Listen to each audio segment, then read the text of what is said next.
Just getting ready in the morning. Peace out. Going to meet the guys in North. I make connections, man. Grow. Just gave me the green light to go. Porterhouse KC. You see the shirt? Well, you kind of saw the shirt.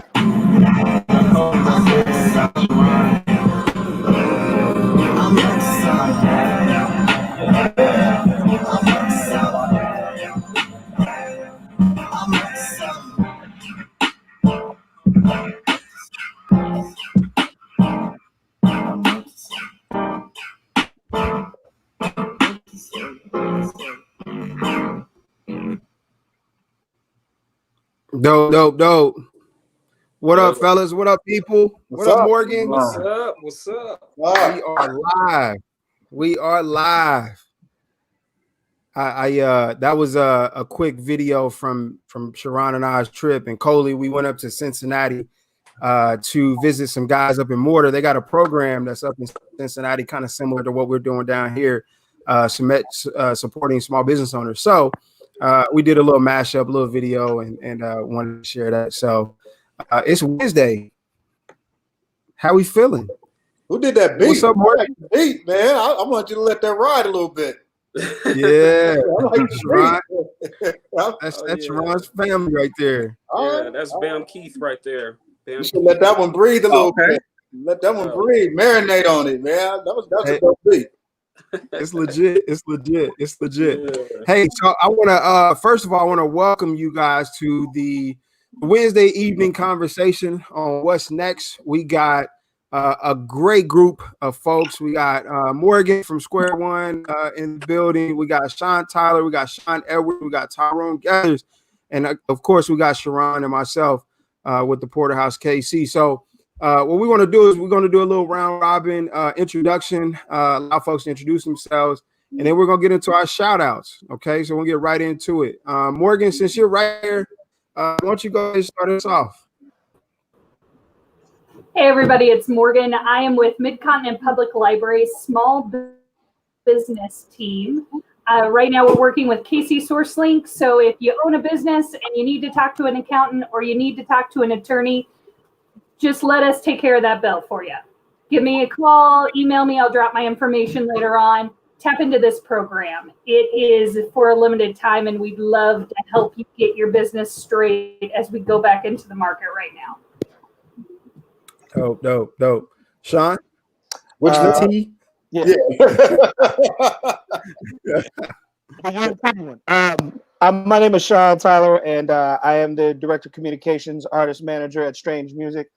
Some of you might know me from my 30 years in radio here in Kansas City at KPRS and then Magic 107.3. But now I am on the other side, participating in helping artists' dreams come true that are signed to Strange Music. And of course, always in the community doing what I can to make sure Kansas City is a better Kansas City. Dope. Shawn Edwards. Yo, what's up, people? Yeah, my name's Shawn Edwards. I'm a film critic at Fox 4 News. I've been putting in work there almost in July. It'd be 2 decades, believe it or not. Yeah, man. Got my start back in the day at the Pitch Weekly. I got my for real start with my brother, my main man, Shawn Tyler. I could put on my resume, I was the first person to ever produce a concert for Tech Nine with Shawn Tyler's help. So it's funny that he works at Strange Music now. That was back in 1992 at the Black Expo at Bartle Hall. Been a long road, man. We used to do some dope things back in the day. Wow. That's some memories right there, man. Tech, the old Tech. I remember that. It wasn't even an old Tech. It was actually Nut House. Nut House. Yeah. Nut House. It was a group. Wow. It wasn't even an individual yet. I was part of Tech's management team at the time at Skinhorn Music, which was another alumni classmate of ours, Dan Story. And so I've been with Tech forever. That's dope. Tyrone Gethers. Tyrone Gethers, Jr. I'm an educator by trade. Out all over the city, out in a couple of suburban districts as well. Also, I'm a freelance writer and editor. published author, working on second and third books simultaneously. And also I am a show host and somewhat producer with KUAW Radio. KUAW has been around for about 5 years. We are an urban online station, and we're growing, and we are that voice for our people in the city. And we're continuously growing and adding more show content, more personnel. So if you want to get involved or volunteer or donate or whatnot, KUAW.org is a place to go. I love it. Dope, You're never a somewhat producer. You always a producer. You are a producer, man. Yeah, man. I wear multiple hats. We all do. Yeah. Appreciate that. All jacks of all trades. So yeah. Yep. Shawn, what you think? My name is Shawn Thompson, the other co-founder of the Porterhouse KC, and I'm happy and excited to have y'all on our show this evening, because I wanted to get the ideas and the thoughts of entertainment as far as this epidemic that's going on, or pandemic that's going on. You know, what are y'all thoughts on what's going on, and where do you see us going after? Wow. So I wanted to get y'all ideas. It actually started out great. Because people were stuck in the house, and we all know the brick and mortar record stores were a thing of the past. So people were online and shopping and streaming music and viewing videos and things like never before. And then when the bottom started to fall out, the revenue for those record labels and artists started to fall out because the advertisers started dropping out. So now the monetization for those outlets is suffering, just like some of the other businesses that have been shut down or are suffering at the hands of this pandemic. Yeah, right. Yeah, it's true. It's true. Shawn, I don't know if I don't know if it's just on my end, but your sound ends up fading in and out a little bit. I don't know if it's the plug-in or whatnot. You plug it in or push it in there a little. It's still kind of a little muffled, but it's all right. We're live. It's good. That's what we do. We figure it out.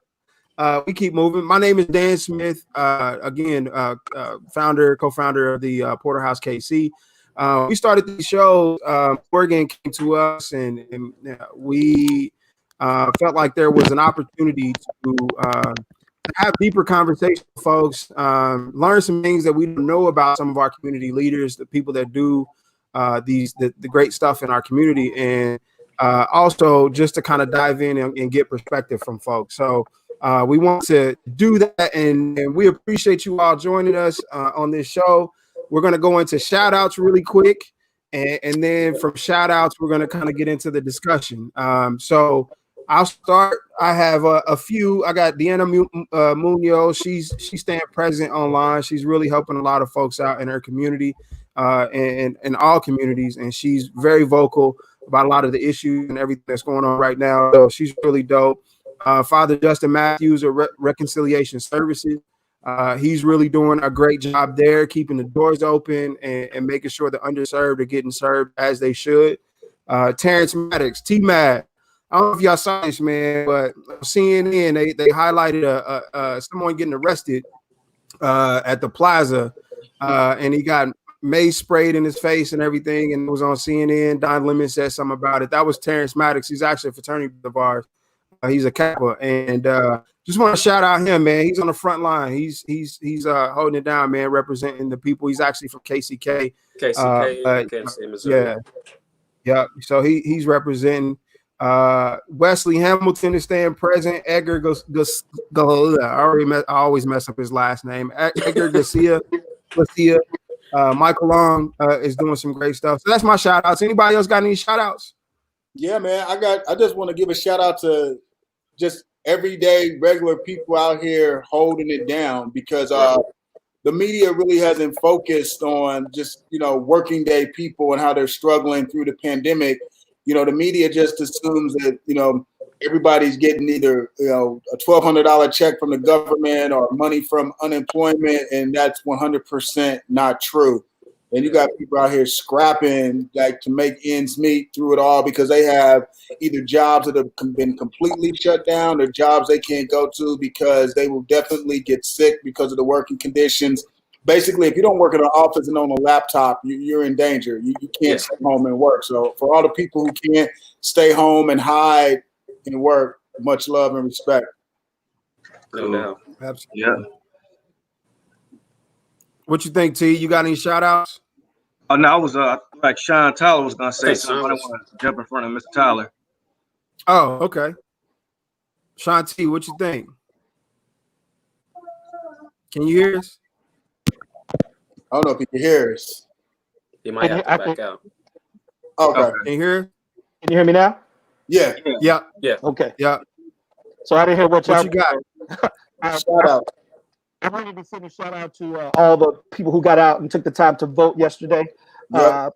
These protests that are going on right now are to invoke change in this country.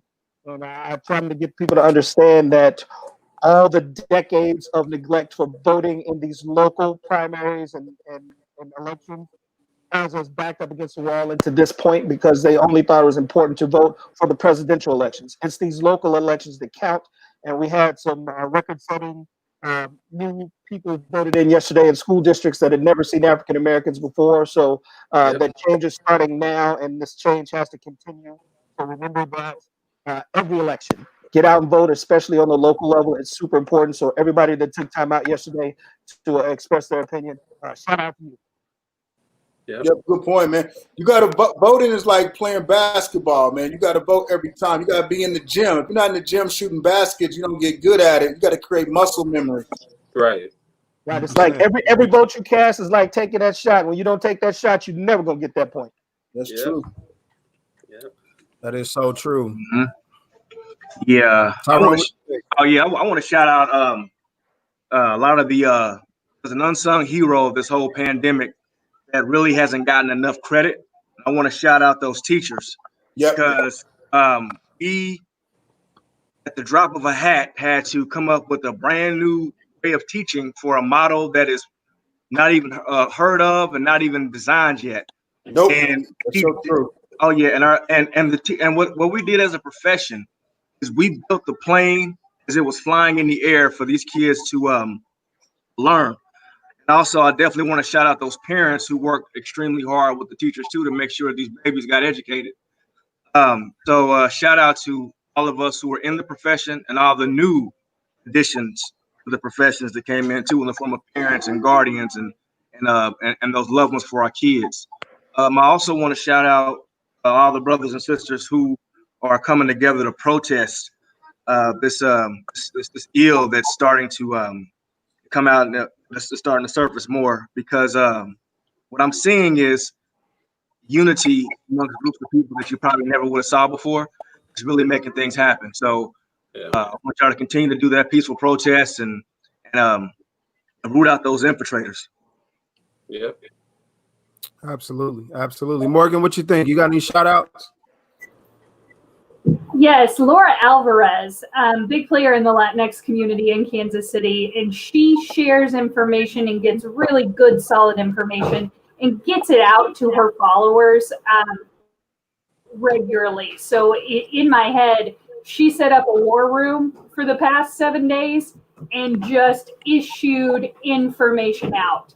So that's my first shout out. My second shout out is out there to everybody who is welcoming the hard conversations. So for those of us out there that suffer from a bad habit of passive racism, you get in these conversations on Facebook and in Twitter, and it's so easy to just block that person or unfollow that person or to delete their comment instead of using it as a platform to teach somebody else who's watching something. That's really hard, right? We all want to prune our friends out so that suddenly everyone thinks just like we do. And that means my dad or my cousin isn't getting the challenge to what they believe that they need to have right now. And so to everyone out there that's being a comment warrior, that's going to battle, that keeps bringing it up, keeps sharing what things we can do right now. Thank you for living a hard life right now, for having those conversations, because a lot of us have just gone unfollow, unfollow, unfollow, and now those people are unchallenged. Yep. Yeah, That's right. yeah, that's legit. Sharon, what you think? I'd like to give a shout out to Hurstenfeld's, Chess Inc., Ewan Kaufman Foundation, Damon Davis, Shakia Webb, Davin Gordon, Gary Mitchell, Joey Cuts, Busy Bitten, KC Where You At, Armand Pagee, Nia Richardson, Marquita Miller, Chris Good, Ryan Harvey, Kara, Glenn Waters. And I'd like to give a shout out to the first mayor of Ferguson, Ella Jones, and Megan Marshall, first African American board member of Lee Summit. That's all I got. District. Absolutely. Yep. Dope. Hey, so since we, talking about it, and obviously the elephant, I don't want to, when the elephant's in the room, I like to acknowledge the elephant in the room. I don't like to go around and kind of walk around. I put a post out there yesterday about kind of my feelings and my opinion about everything that's going on, right? Because there's these folks that they're talking about protesters should protest in a certain kind of way if they're going to protest. They're talking about folks that are staying at home. You shouldn't stay at home. If you're staying at home, then you're a part of the problem, or just all of these opinions out there. And I just felt like personal opinion is it's all necessary, right? Everything that's going on right now, everybody has a lane and has a role to play. And I feel like pressuring somebody, your reality is not somebody else's reality, right? The way that I work is not the same way somebody else is going to work, and it's not going to be effective. You come and you try to do what I do the way I do it, you're not going to be as effective because you don't do it the way I do it, or you don't have the passion that I have, or whatever the case may be. So be in your lane, do what you do, and support. What's your guys' thoughts about kind of what's going on in the protest and everything like that?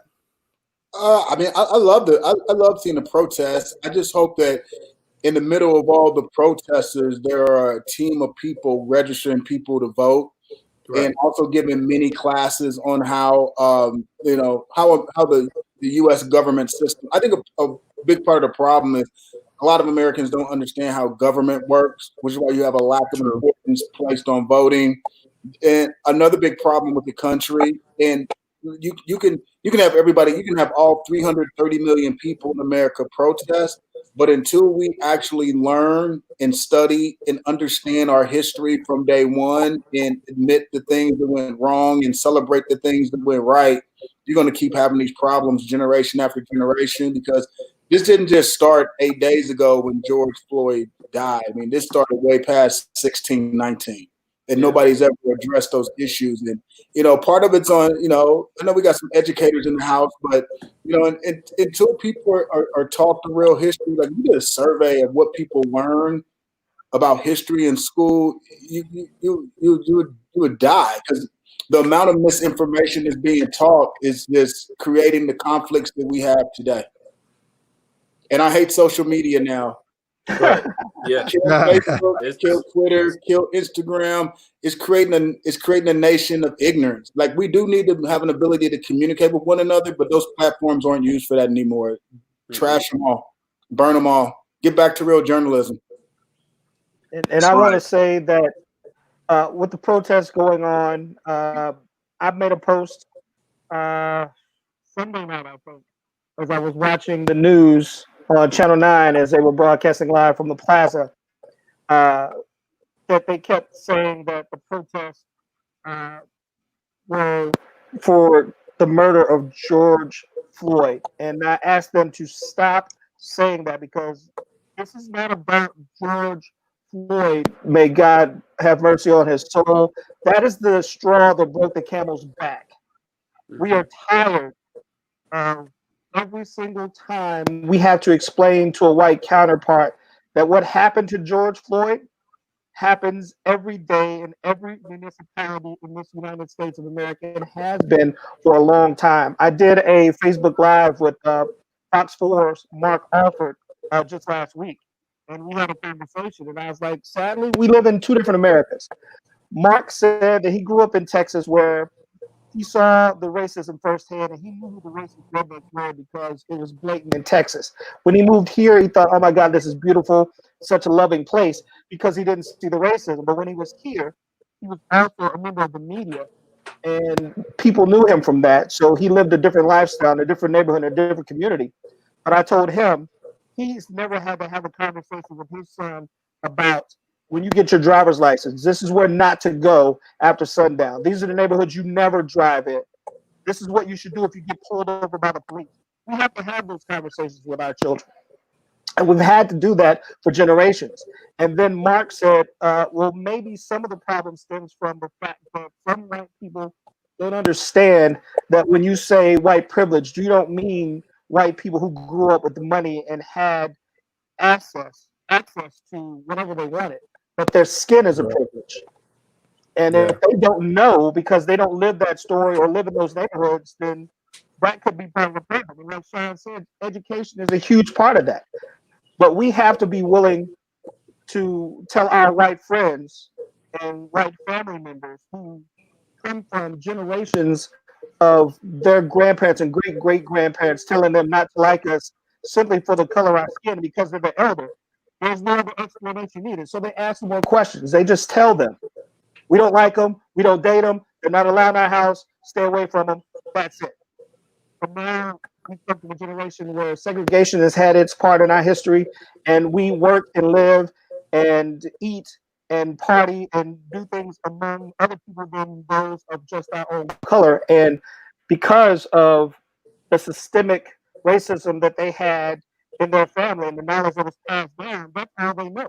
So they fear us because of what they were told growing up, and they don't know any better. And again, because it was their elders, they never questioned it. So once we get to a point where we can have an honest conversation and sit down, but they have to be willing to not only have that conversation, but they have to be willing to challenge their relatives and loved ones on the same level and let them know that, first of all, we're not going anywhere. We're all Americans. So Right. and scream and hate all you want to, you're still going to have to work with me. I'm still going to pull up at the gas pump next to you at Quick Trip. I'm still going to be in line behind you at McDonald's.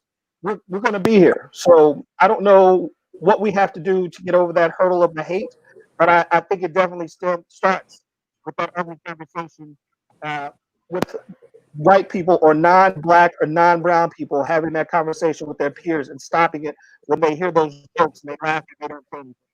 Or they hear subtle racism and they let it pass. If no black people are in the room and they're in a board meeting and someone says something, they don't call them out, it's going to continue to grow. Oh. Hey, really quick before we go to the next comment, because I know you guys probably want to comment on that too, TG, Sharon, and Morgan.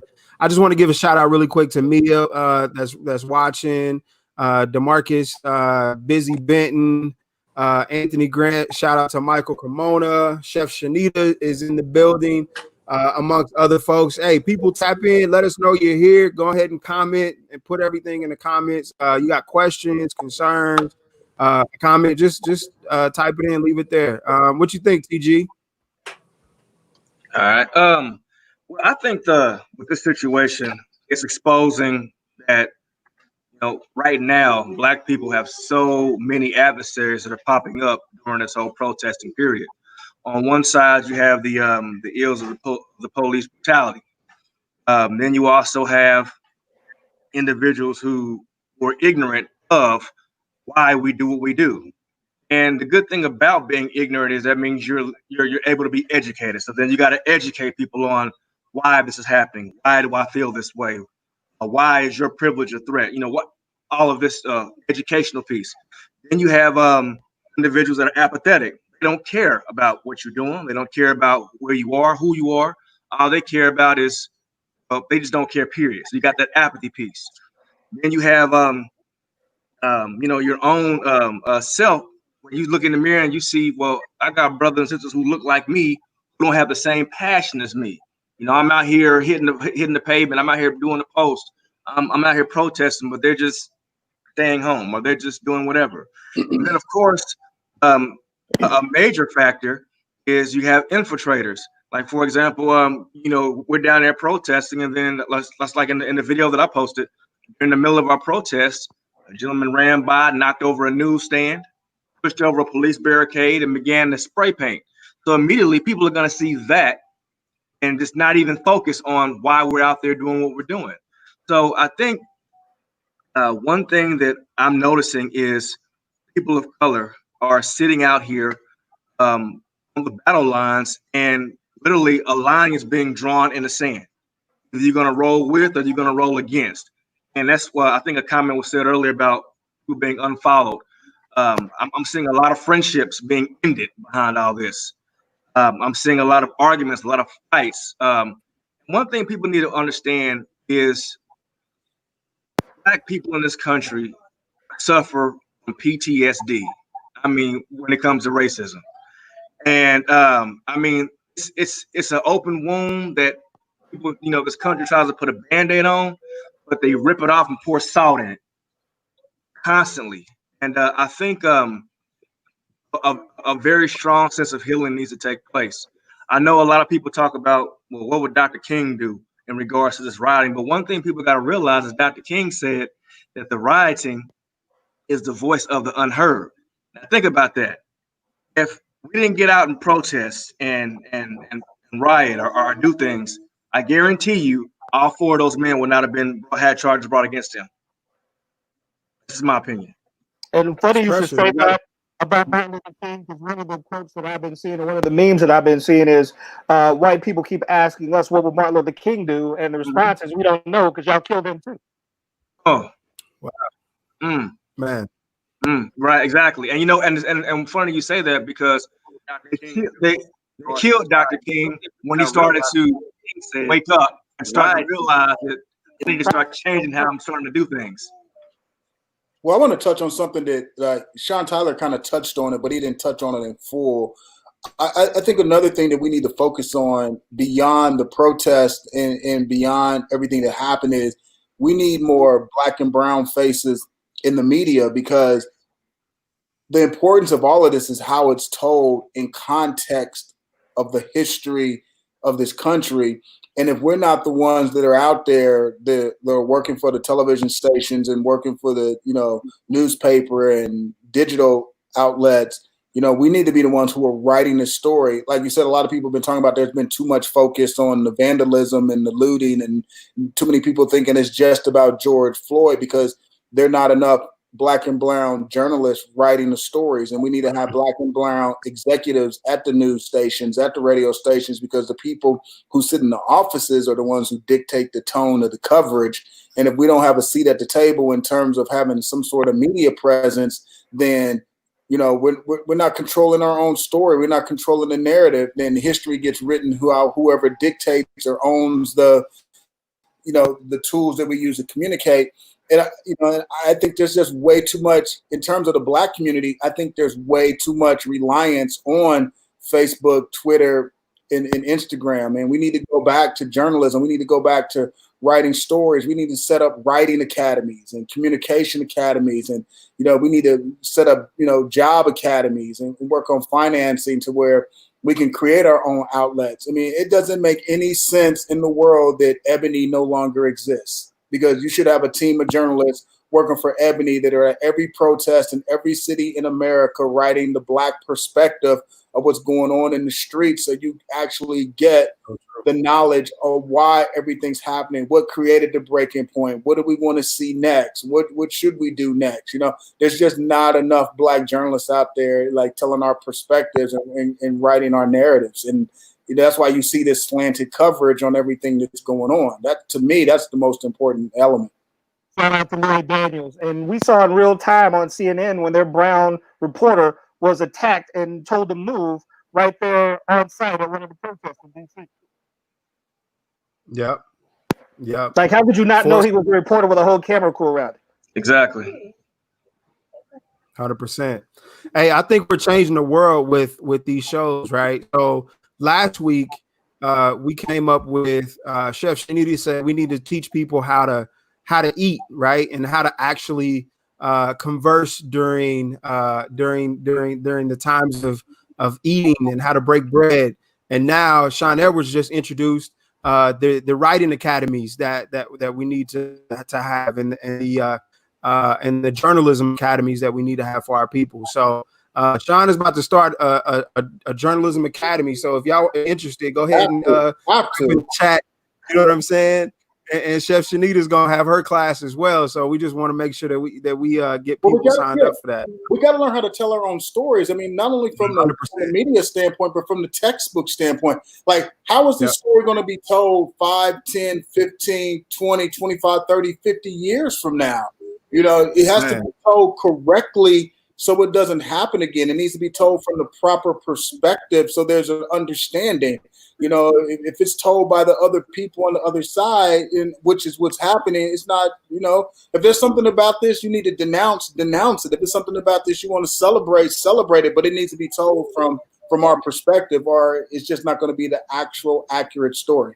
Like we had a sad milestone on Monday, June 1st, with the 99th anniversary of the burning of Black Wall Street in Tulsa, Oklahoma. And the only people who were talking about it were some Black people who were in the know of that incident. Right. But that is just like what's going on right now. Those people decided, hey, they don't want to hear us. Let's build what we want. Let's do what we need and keep it all right here amongst us. And because of one man from a white person, they killed over 300 Black people and burned an entire city with banks and law offices and doctors' offices and schools and homes to the ground because of that. And what you said, the narrative and being our own voice and telling our own story, things like that, they need to know are possible right now. As when everyone got all in an uproar when Nipsey Hussle died, and I heard the name Nipsey Hussle, but I didn't know about Nipsey Hussle. But so many people seem to know just how great Nipsey Hussle was and what he was trying to do in his own community, yet no one tried to emulate that in their own community. Nipsey Hussle's death, they continue to talk about it, but here we are a year after Nipsey Hussle's death, and no one's still making those moves. Well, that's because I'm just worried about how this current state of protest is going to go down in history, because every other movement was fueled by coverage from the Black press. Like Emmett Till, that happened because of the Black press.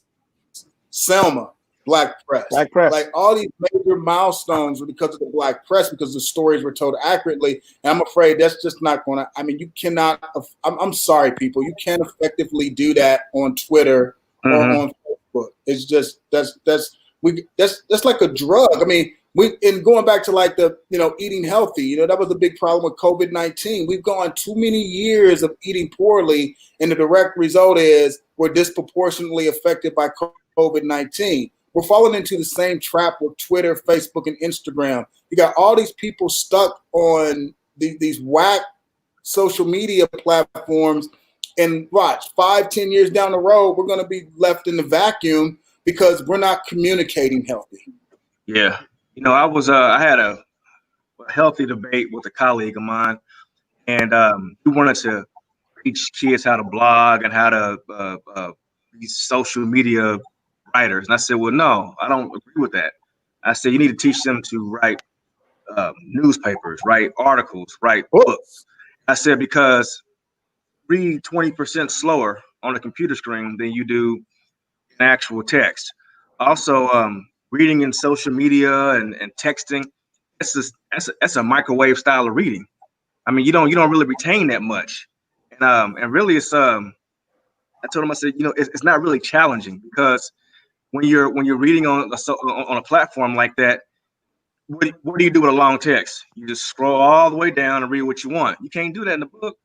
So I think we gotta kind of tell these kids up front, like, old schools. I mean, this new stuff is cool, but old school is the best way. I mean, it's the foundation. They gotta know that foundation piece. I have kids. It's not even old school. It's important school. Yeah, it's right. And we won't even mention the fact that there's the punctuation, the horrible English, the bad spelling. Yeah, all that. And then, like, I had a student write an essay, and they was using text speech in the essay, and I said, no.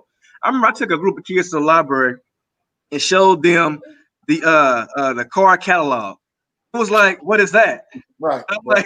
like, so I said, okay. So we took literally a whole class lesson, and it was important. But I told them, I said, this is how you find a book. They said, can I just go and type it in? No. What if the computer fails?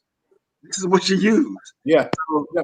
But we have to be concerned, because getting your information on Twitter, Facebook, and Instagram every day is the equivalent of going to McDonald's oh and yes, eating a Big Mac and fries every day. What's your body going to be like if that's all you eat every day for 2, 3, 5, 10, 15 years? And if you just get your information from these platforms, it's just, we're creating a nation of ignorance, and it's playing out before our very. It's the reason why we have the president that we have. We have a 140 character president. What do you always say? Fake news. yeah. Fake. It's just. I mean, that's what he always say. Well, I mean, a fake person will call it fake. Right. Yeah. A fake president. Right. Real recognize real. We can't sustain ourselves on these garbage informational portals. Yeah, it's kind of like yeah, it's like like what Bill Cosby said on the Cosby Show when he said, think about your favorite meal, a steak with a nice potato and a nice salad, and they said they serve it to you, mashed potatoes, thanks son, and they serve it to you on a plate. They take that same meal, put it on a trash can lid. Would you eat it? That's kind of how reading our social media is. Yep. Right. Yeah.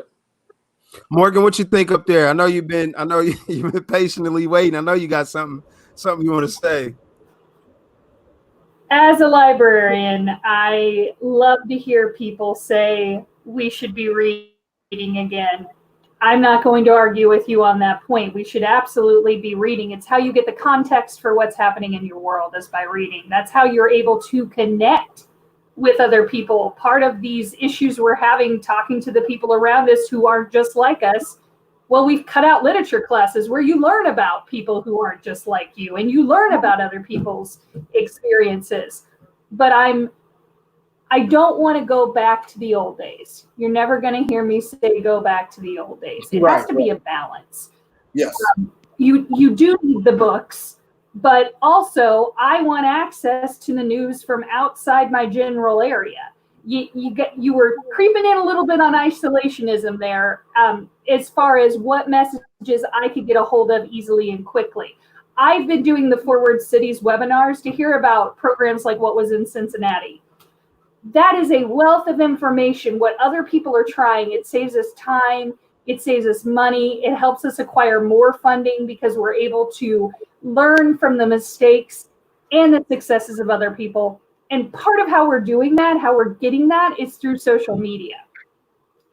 And I know that just through this time that we've had during the stay-at-home orders, just like this program right here, guys, I've met more people than I have in any other 10 weeks of my job before. I've been able to reach people I haven't been able to reach before. And you know what? That kid at the protest that filmed KCPT pulling somebody out into the street so they could arrest them, I needed to see that, and the news was never gonna show me that. I need to see what's really happening if I'm not standing right there. And do some people act a fool on social media? Abso-freaking-lutely, every single second of the day. But there are pieces of this that we don't want to let go. So I think what you guys were saying about teaching kids, teaching teens, how to identify fake news, please teach my grandma too. How do I identify what's actually happening versus what is created by someone else to manipulate me into voting decisions, to manipulate me into feeling a certain way about something? But we got to strike a balance. That's true. We're not going to be able to say no for social media, but we can teach people how to engage in it in a healthier way. Well, I agree with that, but it needs to, at this point, as of June 3rd, 2020, it needs to be much healthier, because right now it's spiraling out of it's just spiraling out of control. I mean, because it's like an ignorance dump, and it's really hard to weed through it. It's really hard to weed through it. It's almost frightening. I don't think it's really hard to weed through it. You have to be willing to put in the time to weed through it. and be willing to take the right avenues to weed through it. Because let us remember that what happened to George Floyd, they knew about, but it didn't become an issue until someone posted on social media that video. Mm-hmm. So it's a good and bad thing, but like everything we have, it's like in moderation. You have to learn how to handle it and make it a part of your life, but not make it your life. Like I don't have Facebook on my phone because I think that's just too much. If I'm on Facebook, I'm at a desktop, and usually when I'm at a desktop, I'm at work, so I don't have time to spend scrolling and spending hours and hours on Facebook. So I get on there, I see something, I make a post, I'm gone. But if it was on my phone when I'm sitting idle, I'm going to continue scrolling. This is human nature. But I decided that that's just one medium I don't want on my phone because it's just too intrusive. So I don't have it on. Yeah, I get a little carried away when it comes to preserving what happens for history's sake. You know, another aspect that I wanted to touch on too that I think is going to be really important down the road is, you know, we need to also start training, because young people are really they are into social media, they are into YouTube, but we need to actually start grooming them as like professional storytellers, so that, you know, a few years down the road when this becomes a feature film, you know, we have them writing the screenplay and producing the movie and directing the movie. And that comes down to economics. You know, I would love to create like a financial think tank that provided funding for people coming up through the ranks to produce short films, feature films about the things that are happening today. Because, you know, film and cinema play a huge importance of dictating how we're remembered in history as well. I mean, you have all these different elements of the media, but, you know, movies have a huge impact. And we definitely need to have way more Black and Hispanic and Asian filmmakers and storytellers from beginning to end, which means they control the financing, they control the approval process, they control the screenwriting process, they control the directing process. More importantly, we never talk about this as a community. We control the distribution process. God bless AMC, which is about to go under, but we need to be able to distribute our own films, no matter whether it's through streaming or showing it at theaters or going from community center to community center, or however we get the stories told. But we definitely need more Blacks and Hispanics and Asians working at, you know, news outlets. Like you said, we need them more of a credible presence on social media, and we also need more filmmakers to document this, because truth be told, most people are going to remember what happened this past week through some movie that comes out down the line. Yeah, that's true. Shawn, what you think? None of us were around for Selma. Our only perception of what happened on the George Pettis Bridge is what we saw in the Ava DuVernay movie. The same thing is going to happen with these protests. Yep. So the dope thing, I like movies a lot, and that's why I wanted Shawn on the show, because we live in like a sci-fi movie to me. You know, as a Black man, it feels like a sci-fi movie. So I always go back to The Night of the Living Dead with Dwayne Jones. I don't know if y'all ever seen the original movie.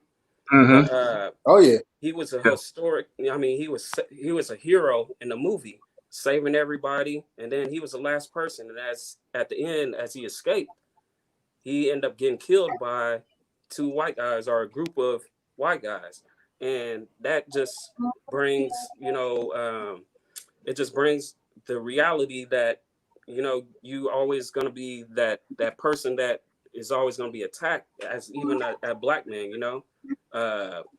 and I also wanted to bring up Ralph Ellison's Invisible Man. I always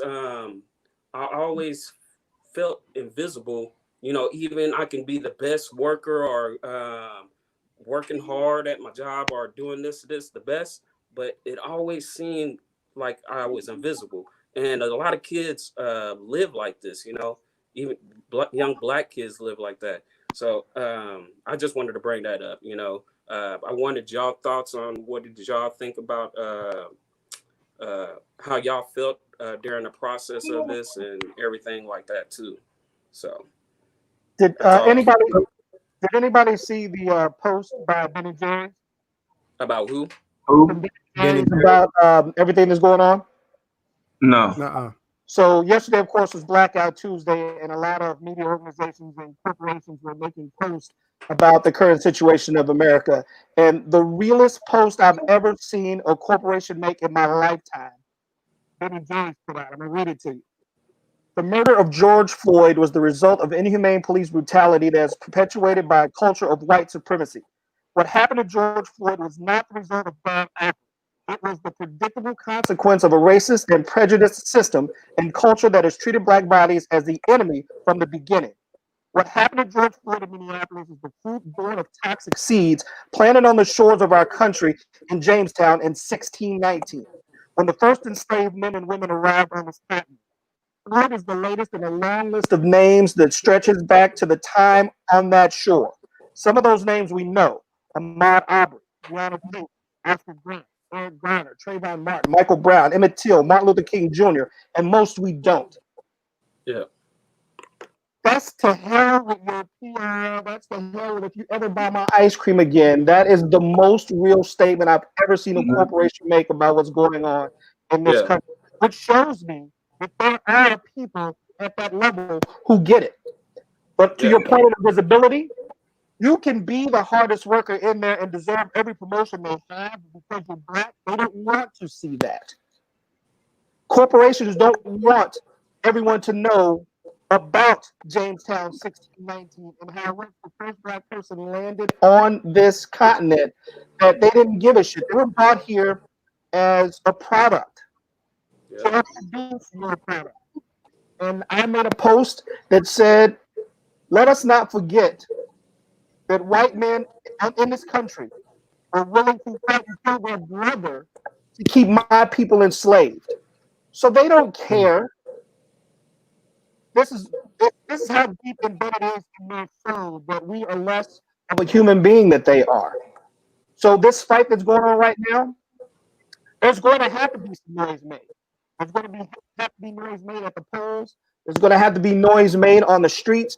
But this noise is going to have to be of a nature in which, like Shawn has been saying the whole time, we control the narrative where it doesn't escape or become a thing where the press is only showing looting.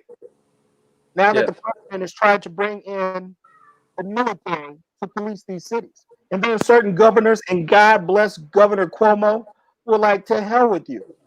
They didn't bring this on. We've been giving this to them since the day they got to this continent. And if we as a country don't stand by what we believe in, then what happens next? Because our country will go and fight on the shores of another country for human rights. And they don't give a shit about our human rights here in this country. But what country is coming to save us? What country is coming to stand up for our human rights right here? We have to be just as diligent as our human rights today about George Floyd, about Martin Luther King Jr., about Emmett Till, about the first black person on this continent from 1619. And if we continue to let the ball drop because it's not the topic of the moment, we'll still live in this space. Yeah.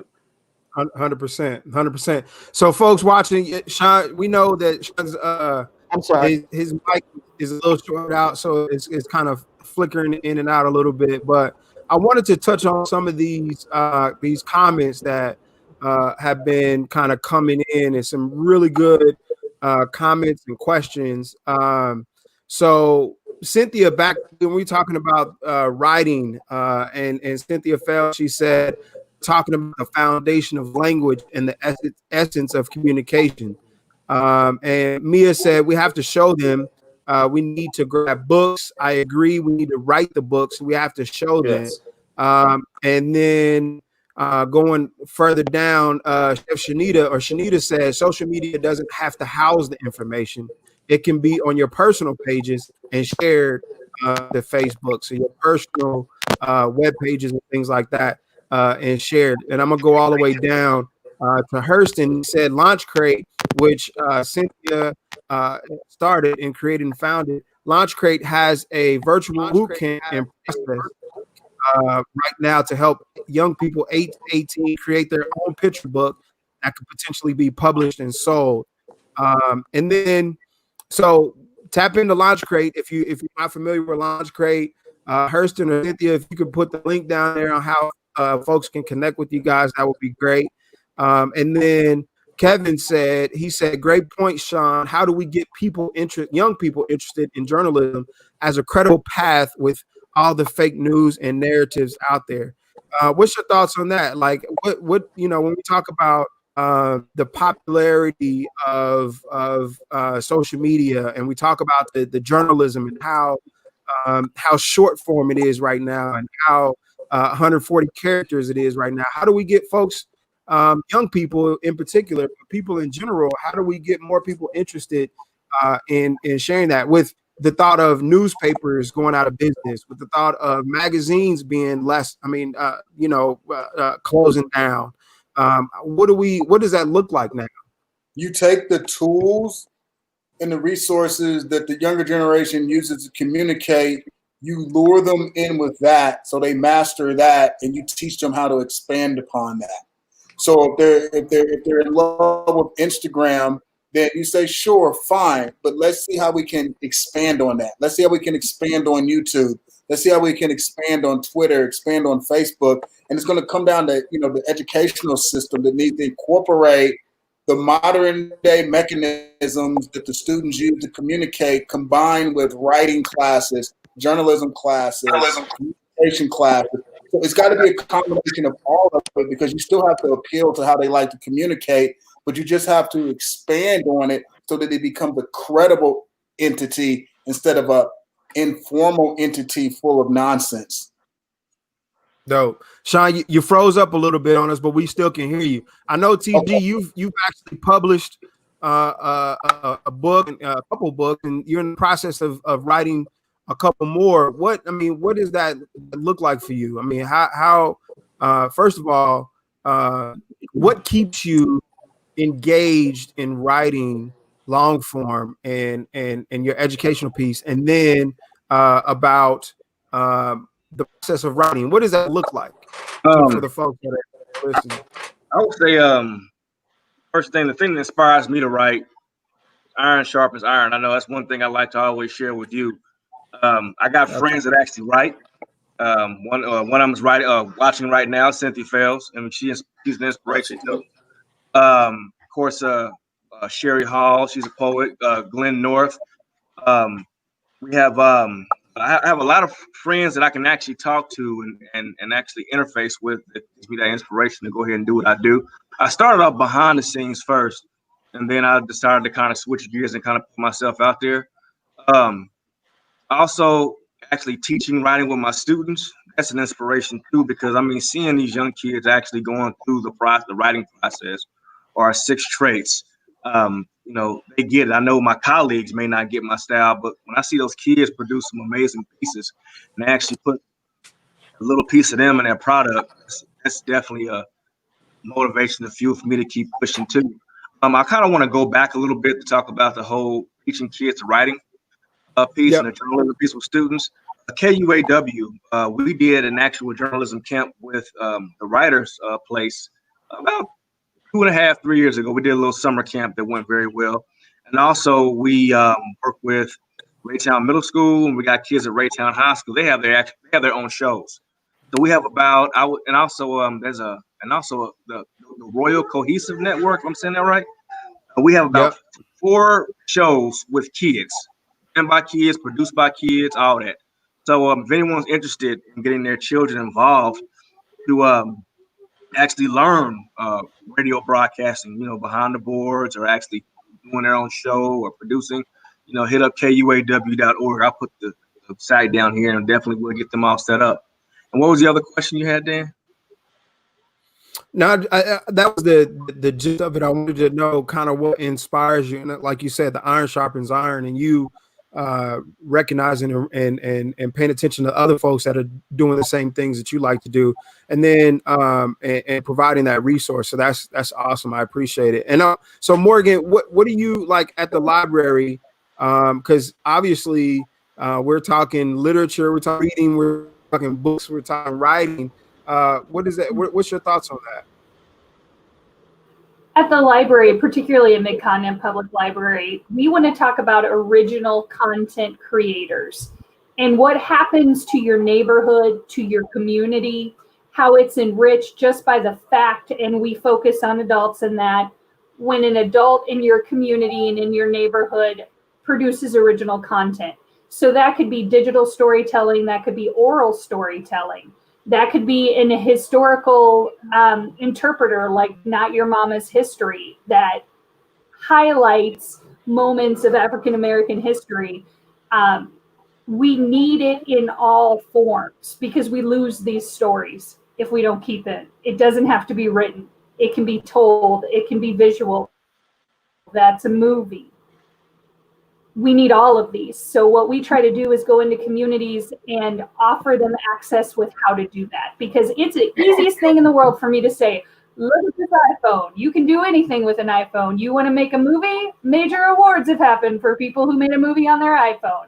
Yep. But that is so much different than the hours it takes to create that product, no matter what tools. So we have to be able to meet people halfway with that. If they have a desire to do it, how do we help them get it organized? How can we help them make sure that they are using the tools that will do it most efficiently for them? When Tyrone and I were in college, we had 4 Macs on our campus. 4 Macs in a locked room, and if you wanted to study film, if you wanted to do video production, you could only use them overnight, so 3 o'clock in the morning. That's not accessible for how to do digital storytelling. But right now we have this amazing opportunity because the kids already have it in their hands. So how do we role model that for them? How do we talk about the process? If you're an artist, how do you talk about the process of how you create? Because right now, the only thing they have access to is a documentary about Taylor Swift and how she creates. So let's give them other people to watch. Yeah. So I wanna take a little turn.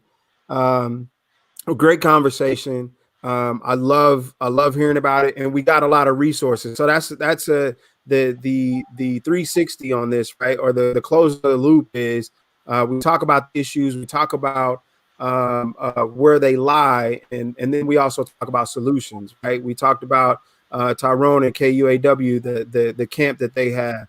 We talked about Royale Cohesive Network. We talked about Cynthia Fells and Launch Crate, the virtual boot camp. So those are some of the solutions to some of these issues, and not everybody has the answer, right? But we have a part of the answer, right? And it'll help us get to that full understanding. But I want to go around and kind of talk a little bit about where we were pre-COVID, currently, and then after. So. Okay. Anybody can jump off, but where were we? Where were you pre? What were you working on? And then when it hit, what was your adjustment to getting to kind of where we are right now? Anybody can jump there. I was classroom teaching. Matter of fact, we were reading To Kill a Mockingbird, and the kids were really getting into it. We were about to hit the courtroom scene, and I had a nice lesson planned out with the Scottsboro boys. We was going to interface that with Trayvon Martin trial, and also with Tom Robinson. So all the kids were excited about that. And then we had track season was just starting. Had a bunch of kids ready to roll. We was, had a nice team. So the activity piece and the school and the classroom piece was going very, very well. And then all of a sudden Thanos snapped, and everything just everything just went way. And found myself trying to teach this very powerful piece online, where for the most part I had 3 students joining into my online class because a lot of kids had internet problems, or you had kids think of, okay, because school is closed, it's canceled. So we had a lot of factors going on with that. Now after COVID-19, I feel like I'm in end game, trying to get everything rallied together and try to get everything back up and running again. But at the same time, being cautious on how I interact with students and parents and people, and large groups of people. So I'm just trying to I found myself reflecting on how would my school year have ended if this thing didn't happen, because I taught 8th grade, and I taught 8th grade, and I had a lot of students who are going to high school now. I'm not able to see them or give them the proper send off. So kind of dealing with that, the piece that I felt that COVID robbed me from.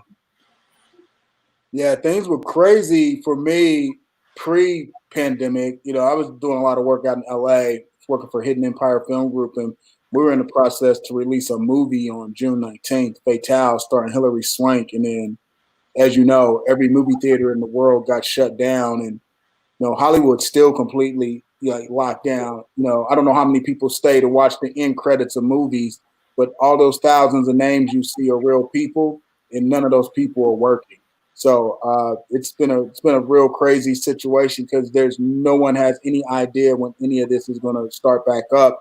So I just been spending a lot of time, having conversations like these, doing a bunch of Zoom stuff for Fox 4 News, just kind of keeping the discussion alive, doing like entertainment updates and other things that are pertaining to what's going on in the world right now. But it's definitely been a huge change of pace for me, and the future is still unclear. Yeah, Shawn and I, right after the pandemic hit and everything shut down, had a conversation about how our industries both just collapsed because we were in the middle of planning a huge 57-city tour. And the way the record industry is set up now, that's where artists make their money. So now you're talking about thousands of people who are on the production side of movies. Think of all the clubs and venues that are now shut down, some for good. The staff that worked at those bars and venues gone. The companies that rent lights and stage and screens and speakers gone. Their industry has collapsed. And artists who are sitting around who are trying to come up with content or something to stay connected with their fans and get them new music and product. But the way the concert industry is set up, similar to the movie industry, who knows what that's going to look like when things get back to a new normal? Because you can't have say like a club that holds 1,000 people tell you that they can only have half the capacity, and you now have to be separate from the guest around you. So that's going to kill the whole vibe of a concert. It's and a movie, like a good scary movie on a Friday night is much better when it's packed. Like there's just certain it's a weird situation for the entertainment industry as a whole because all the mechanisms in which you make money are shut down. And I have friends who are comedians and their industry is gone as well. They live on the road. Yeah. It's we're talking big name comedians now who, like, I had a conversation with Joe Torre, and he's like, it's like, dude, you probably hadn't sat this still in God knows when. It's unreal. Yeah, it's a lot of people. There's still a lot of people unemployed, and no one has the blueprint on how to jumpstart any of this, and forget about getting it back to where it was. I mean, like I said, there's no production going on right now. So, real people will fill this down the road because there's going to be a void of new movies, new TV shows, new documentaries, new everything. So I know people were having a lot of fun, going on social media, like, what should I binge watch now? You might want to slow up a little bit and pace it out because you're going to be watching some old stuff for a while. Like, you don't need to watch everything in 2 nights anymore because in about 6 months, woo, man, it's going to be interesting that Shawn should say that because the Hollywood Reporter reported a story on Tyler Perry, who luckily owns a massive compound for his production studio now, and he is actually about to start filming new content, but he's got some real strict guidelines for his cast and crew on how it's going to happen. He's going to have them all quarantine 14 days, and then they're all going to fly down separately to Atlanta once they clear that hurdle and be quarantined once again and tested. And anybody who fails the test will go back into quarantine, but they're not allowed to communicate or move around like they would normally as far as eating. Crazy. What if the main star test positive? What if it's the main star that tests positive? And he said they'll adjust it accordingly, but he's got a timetable set up where no matter who, I mean, I'm just saying what the Hollywood Reporter had, and I really I know, but I mean, it is what it is, but he is at least trying to do something, and he's trying to make sure that the crew is safe, because he actually lost a couple of his production members to COVID. Oh wow, man. Right. Yeah. I was about to drop a Tyler Perry joke, but I guess I won't. Like, He don't need no additional distractions, man. He don't need but his thing is, I'm trying to keep a facet of the industry that got to work because of the majors, because once again, their skin color, to have some kind of revenue, because your Hillary Swanks, Hillary's not hurting. Hillary has money. Well, kinda. She's got enough money where she's not hurting. Kinda. But I mean, you have those big name stars, but a lot of black actors and actresses. No, they gotta eat. Yeah, they need to eat. They working on a Tyler Perry project's the equivalent of working at the Ford plant. Right. Absolutely. No disrespect, but that's he produces his shows in assembly line fashion. It's an assembly line. Nobody. He ain't overpaying anyone. Trust me, as somebody who's ever worked on a Tyler Perry production. And I know plenty. He's not overpaying. But yeah, and just like Ford is back to work, he wants to get his assembly plant back open. Yeah. Tyler Perry's a blue collar filmmaker. He's got his audience and he's known. So I hope he can pull it off, man. We're stuck at zero right now. So hey, Kevin Manning just commented that he hopes Tyler Perry can get better wigs for the next round. I don't think so, Blair. Nothing. I was just wondering that. I was like, man, was there any hidden movies in like the vault or something? That's a great question. Here's the deal. There are people who have movies that are finished now, and they are in the winner's seat. They just instantly won the lottery because movie studios and streamers are going to overpay for finished product because you can't shoot anything. So if you are an independent filmmaker right now and you have a completed project, you're in the driver's seat because they desperately need content that they can just load up and send to the masses. So here we go. Here's your shot. Now, the quality of films that were completed that were probably not what they wanted them to be, then you'll probably get to see those too. Yeah, they're already blowing dust off a lot of these VOD titles. Trust me, I've watched quite a few in the past few weeks, and they're blowing dust off of them. So the quality is not quite there, but it's new. You're about to see the Matrix 8. Yeah. It's done. Another Fast and Furious. Shawn, I got a question for you, Mr. Edwards. I noticed that someone brought to my attention that Marvel Studios was supposed to drop Black Widow in May. Right. But they said that they ended up pushing the movie back farther. Do you think we'll see more? Because we all know that if that movie would have dropped in May and everything was fine, probably would have did very well at the box office. But do you think that a lot of movies will be doing that, like pushing their they already have.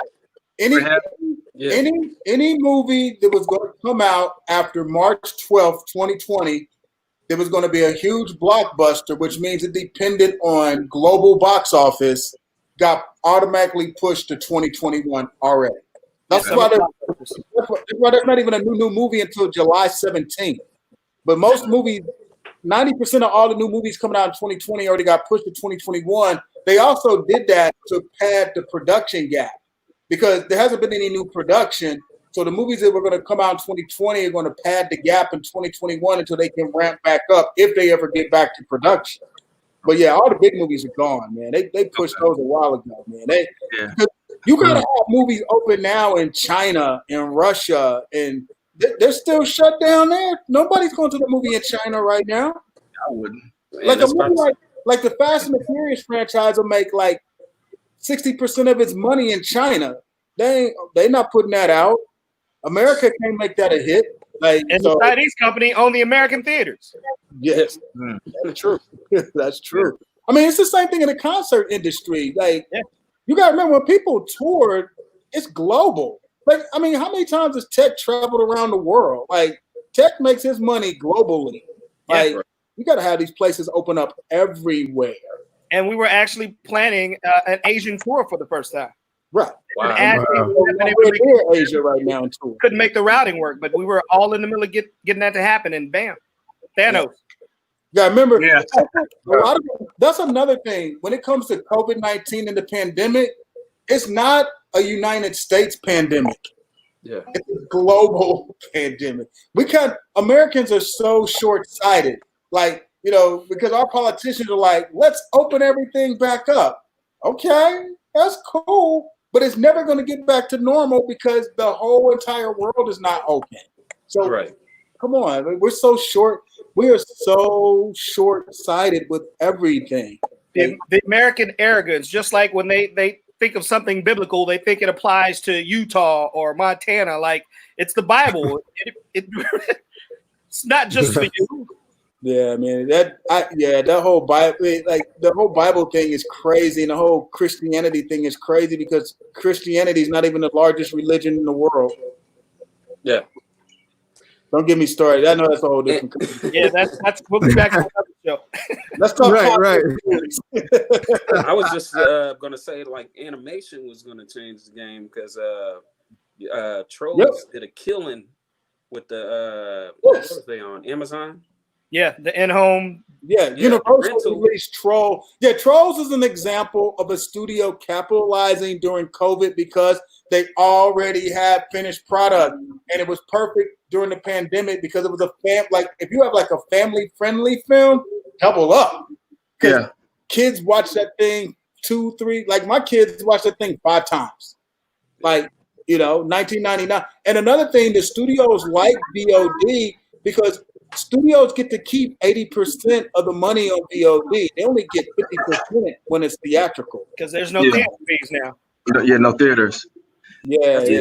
So and Shawn Tyler, was there any virtual concerts?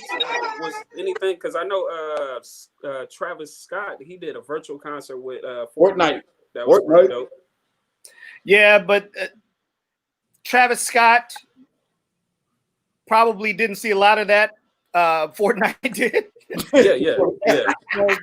That's its own entity, and the industry right now is really trying to figure out a way where there is some unique pay-per-view where they can put on a performance and film it live, and you can watch it. But they're trying to figure out ways where it's going to be beneficial for the audience and that the fans will actually get to enjoy the experience itself. Because it's just like Shawn said, the movie theater, when it's full, the experience is different. So if you watch a live comedy show on TV and it's just you or you and 2 people, it's not the same as being in a comedy club with 300 people laughing. The energy's not the same. Plus, you like going to a comedy show because if you get sat up close, you want to be on pins and needles that you're going to get drilled on. Right. And it's the atmosphere. You complain about the cheap watered down drinks, but the watered down drinks, the smell of the room, the hot wings, the comedy, the clown next to you laughing when he probably shouldn't be laughing, the girl on her phone over here. It's just all of that. How you used to do concerts. When you go to a concert and it be half full, you be like, "Oh, this show whack" before it even starts. Yeah. But when you walk into the Sprint Center and it's packed, it's already got half a chance to be good because you're like, it's packed in here. Yeah. And it never fit me and you because we know that even if the house is packed, you can still get a whack show. That's true, but I'm just saying that immediate sense of gratification. You walk into a half-empty place, you kind of lose a little bit. Yeah. But I will tell you this, Shawn. I need this Tech 9 versus Twister to happen. Hey. I'm for that. Hey. I need Tech 9 versus Twister. Yeah. Hey, we need to start that hashtag. We need that hashtag. Twister. I need that on Versus, man. I versus Chicago. I'm still trying to get BB and CC versus the rest of the Winans. No, I need Tech 9 versus Twister, dude. I need Tech 9 versus Twister. I'll start that ball rolling. I need Tech 9 versus Twister, man. If I don't say nothing else tonight, Tech 9 versus Twister. That would be so dope. I was just me and my wife watched the Kurt Franklin joint this past week, and that's been the best. Yeah, that was the best verses that's been. Yep. They brought guests. I mean, it was ridiculous. Hands down, best. See, I'm Hey, man. a Fred Hammond fan, but I'm not a huge Kirk Franklin fan. I'm Like, a I'm- commission Hey, man, but- fan. I'm a commission fan. I go back to Fred when he was in commission Yeah. when he was fresh out of high school. Yeah. But I had a conversation with somebody about this whole versus thing. I don't like it because it takes away from the element of the music itself. What I would love to see is an artist talk about one of their epic pieces and walk us through it and tell us why they chose this producer and this writing and how this came to be and why, that kind of thing. The stuff that we don't get privileged Go to to hear Questlove and hear. Supreme Podcast. That's kind of Go to what Babyface did, Questlove right? Supreme Podcast, Shawn. I don't want to hear Questlove talk about it. I want to. No, he got guests on there. I don't want to hear a commentator involved at all. No, he got It's the just actual this. people. He got the actual people. He got the actual artist on there. I get it, but I don't want Questlove involved. I want Anita Baker to go, "Hey, it's me. I want to talk to you about the artist on there. That's what I'm saying. Check it out. Just check it out first. I know what you're talking about because I've seen it before. Check it out, man. It's all right, though. It's all right. Just do that. Hey, but you know what? It brings so much value, like what you guys did when we first started this show today.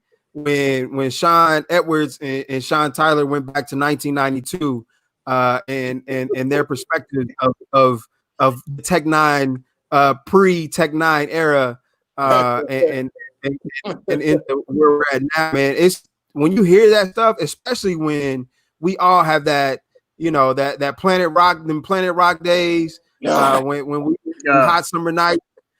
Kicking it, that stuff is what people want, especially for you from Kansas City. I mean, like that's the type of stuff.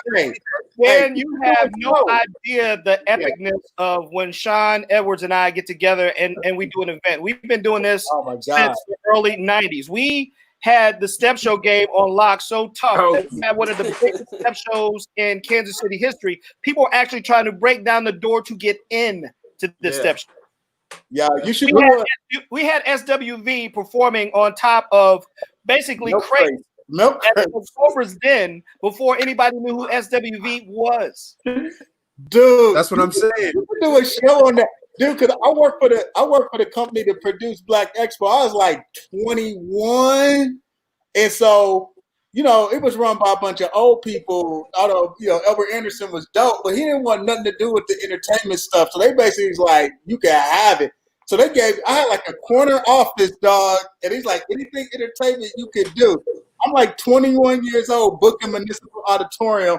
I literally picked up SWV in a 1991 Mazda Protege. Right? Real talk. I remember the Protege. Wow. I remember that.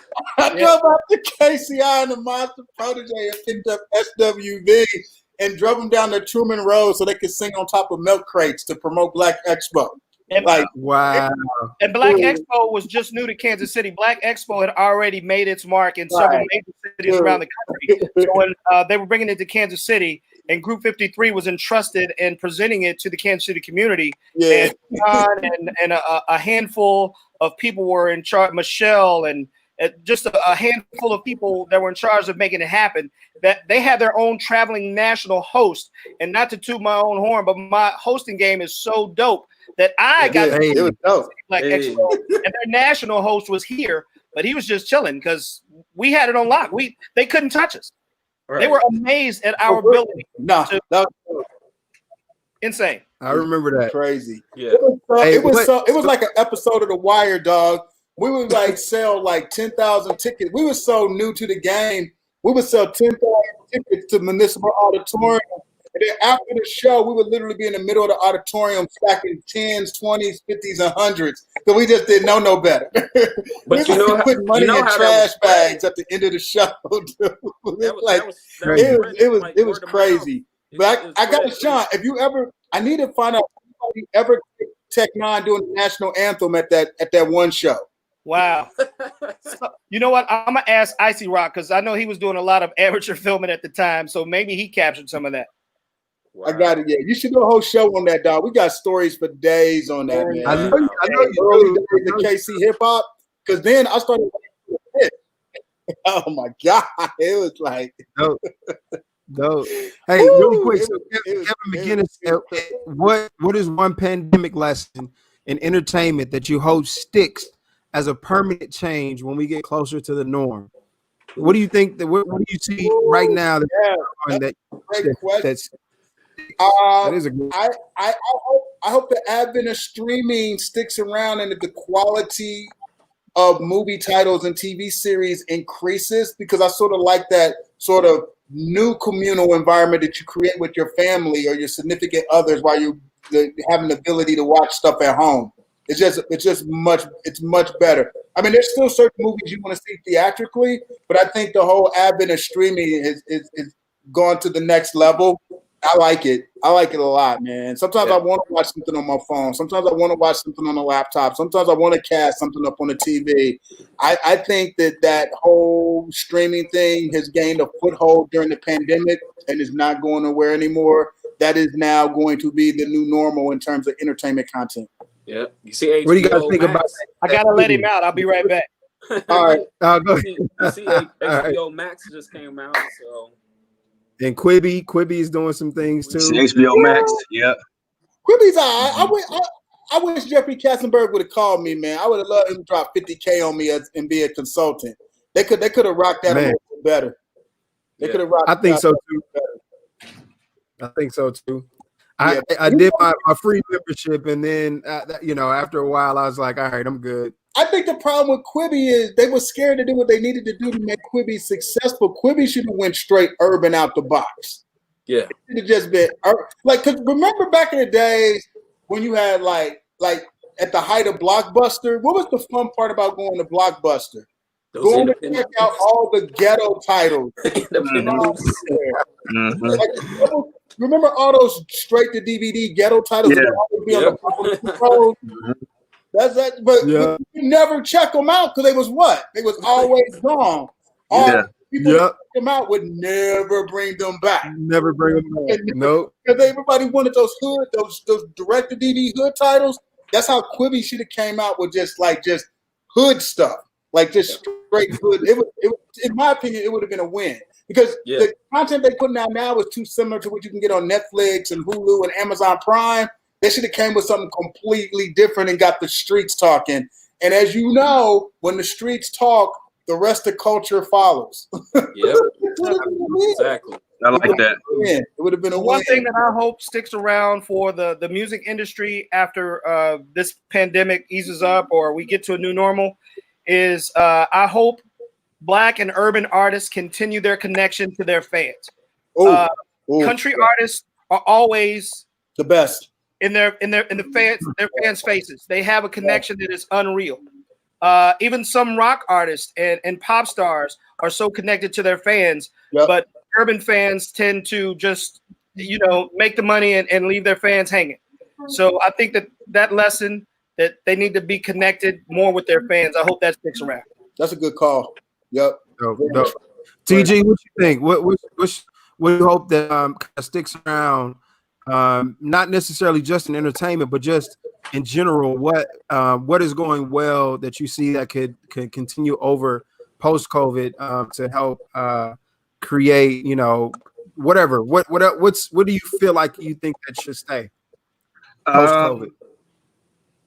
I definitely agree with what Shawn said in regards to the connection piece with the artists. As far as in the classroom, it will eliminate. I think the whole streaming and the online piece is getting a little bit better now, to the point to where if we have snow days, we won't be held responsible to make up snow days because we'll still be teaching at home while the kids are at home doing inclement weather. So I think online everything is making things more accessible. I know when I was getting my son's insurance together, we were looking at different pieces, and the guy was telling me that we can do a doctor's visit virtually, and I didn't know that. So stuff, things like that to kind of make it more comfortable for people to do things. Like you have some people who aren't able to go and do or are able to go and see certain things, and then that got that virtual piece that's making them more accessible. Also, the one thing I did like about some of those versus battles was like what if someone didn't have enough money to go to a concert or whatnot, but they see their person right there? Like I know I'm a big Dave Koz fan, and when I saw that Dave Koz was doing online concerts, I would sit by my phone or by my computer watching play because I'd never been to a Dave Koz concert. But every week I was able to go and watch Dave Koz. Anthony Hamilton was doing that. I was a huge Anthony Hamilton fan. So I think, and then like depending on which artist was doing an online concert, you were able to see the intimacy on why I chose this song or this, why I chose this person to play with me. And then Dave Koz one time was playing and he stopped and said, "What song do you want to hear?" And someone typed in and he started playing right there on the spot. So, I mean, I think that right there, you can't get that in an actual concert with thousands of people. TG, you missed out. I'm going to tell you about one of the greatest concert experiences of my life, and I've been to a lot of incredible shows. Okay. Dave Koz and Phil Perry inside the Grand Emporium. Are you serious? Oh, man. I don't know if you know about the Grand Emporium, but it was a little hole in. It's Club Aura now. Is that what it is, Shawn? Yep, I think it's Aura now. Yeah. Little hole in the wall club, and I don't think 200-300 people could fit in there. Right. But Dave Koz and Phil Perry had an album out called Nothing But the Radio On. So Dave Koz came out and played and blew the room away. Then Phil Perry came out. And I don't know if you know about Phil Perry. He's from St. Louis, but one of the most phenomenal R&B vocalists of all time. Came out and set the room on fire. Then they got together on stage and did the entire Nothing But the Radio On album, and nobody wanted to leave. I wouldn't have wanted to leave. I'd probably still be there. The room was 5,000 degrees. The waitress couldn't get to you to get your drink order, and nobody cared. Man. See, it kind of reminds me. Remember that show? Of course, y'all remember. Remember MTV Unplugged? Oh yeah. I was just about to say that with Jay-Z. Yeah. I see a lot of the artists starting to get kind of like that, unplugging and stuff. But yeah, I would have definitely loved to have been in that concert, man. Yeah, if you get to go see Dave, you gotta go. Yeah, and who else? Morgan, I'm sorry, go ahead. Go ahead, T. I was gonna just say another artist that was good like that was Norman Brown is good like that too. I watched Norman Brown's live on IG during this pandemic from his new studio at home. Nuts. Wow. Morgan, what are you hoping that continue on after this COVID? I would like to see businesses and nonprofits work that business model a little bit tighter, be a little more customer focused. That E in entrepreneur often stands for ego, and you got to have one, and it has to be good and healthy, or you're not going to make it. But there comes a point in time where you're not going to grow if you can't make it all about the customers. You're just not going to grow. So I wanted to see more Kansas City businesses pivot in this time and be able to offer their goods or offer what the customer wants in a different way. I didn't see as much of it as I wanted to, although I saw some great examples. But I'd like to keep that spirit of serve your customers going. Whatever that customer wants, however they want it, can you fill that need? Can you make it happen? Really great stuff comes out of that when you're able to take that moment and go, wow, this is not about me. I need you to give me your 100%. Money. I have to make it about you. And that kind of innovation, you don't get the chance to stop and rethink it very often. You know what I hope? I hope that we get along those lines, the drive-in theater, the B&B drive-in that's back. I hope that there's a way that they can figure out how to market and how to bring people back to the drive-in theater. So I wanted to go, but the movies that they were showing this week, I just couldn't. Like, I'm a fan of the Goonies, right? Like, I've done the Goonies. They showed Goonies and Grease were the two movies that kept showing, I think 5 days in a row or 4 days in a row or something like that. So I couldn't do the Goonies and Grease. But as soon as they put a movie out there that I think the whole family can enjoy, we're definitely going back out to the drive-in. Hey, I want to mention Kiana said So can we get a KC concert? Tell them about the community restart dinner we talked about last week. So last week we talked about a community restart dinner where Chef Shanita and some other chefs were gonna cook for us all, and we're gonna create this environment that's kind of like a community restart. Like, okay, we're back, we're refreshed. Let's get everybody together. And so Kiana's suggesting that we do a KC concert, refresh restart concert, and then she said community restart dinner, Shawn Tyler and Shawn Edwards concert. So she put that in there. So she's putting it in the atmosphere. I know. So you know, because they host good together, man. Yeah, I went to a couple of those events, and I was waiting in line, and I was like, this line is heck long. And I got in there, but it was packed. Like y'all was hot. But see, hot now. And it was dope. So It was dope. we started this Chris Jones, Lester Jones, and George Forte. We created this company back some years ago called X4 Marketing Group, and a lot of what Shawn and Shawn did back in the day, we try to take some of those jewels and gems that you guys put out there and recreate some things. And we did for a few years. We kept it going for a few years, and then just life happened and whatnot, and we had to go in these directions. But I hosted a few of those events. Absolutely, yeah, absolutely. The host with the most, for sure. We already know. So I want to do it. So I know that we are at 7:30 right now. I don't want to keep everybody 2 hours. Normally we're trying to keep it under 2 hours, right? So and then we're there. But Shawn, you had mentioned earlier a little bit about Nipsey Hussle, and I wanted to mention too. Obviously, you got that repping that Nipsey, but some years back, we caught on to Nipsey as he started this organization or this co-working space. It's called Vector 90. It's out in Compton, California, and it's a co-working space. But it was not just co-working, but it was also a space where kids can learn technology, co-working. There's just a lot of stuff they had going on. I think they have reopened since his passing as well. But that was a part of the reason why, I mean, what we started and what we're doing here with the Porterhouse KC, we saw that what they were doing and how the community needed it. It was necessary. And so that's something that we kind of had emulated. If you haven't heard of them, look up, like I said, Vector 90, and it's out in Compton, California. So it's a pretty dope concept that they created out there. But now I want to kind of start wrapping it up a little bit. I want to get everybody's last thoughts on kind of where we are now.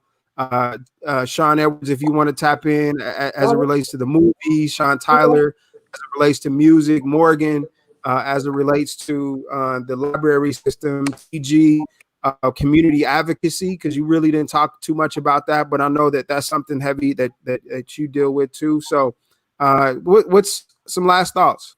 Well, my last thoughts is the one thing I need to stress to everybody right now is we are still in the middle of a pandemic.